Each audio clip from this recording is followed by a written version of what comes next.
একটা গ্রামে ছিল এক গরিব মা। তার ছোট্ট মেয়ে পুজোর সময় এলেও ঘরে নতুন জামা নেই, খাবার নেই। মেয়েটি প্রতিদিন মাকে জিজ্ঞাসা করত, মা, দুর্গা মা কি আমাদের বাড়িতে আসবে না?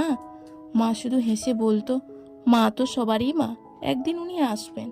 অষ্টমীর রাতে মেয়েটি খুব কাঁদছিল, মা, আমি কি দুর্গা মাকে একবার দেখতে চাই। অচেতন অবস্থায় সে ঘুমিয়ে পড়ল। স্বপ্নে হঠাৎ সে দেখল দুর্গা মা সিংহাসনের পিঠে চড়ে তার ঘরে এসেছেন। মা তাকে কোলে তুলে নিলেন, স্নেহে কপালে হাত বুলিয়ে বললেন, আমি শুধু মণ্ডপে নই, আমি তোমার মনেও আছি।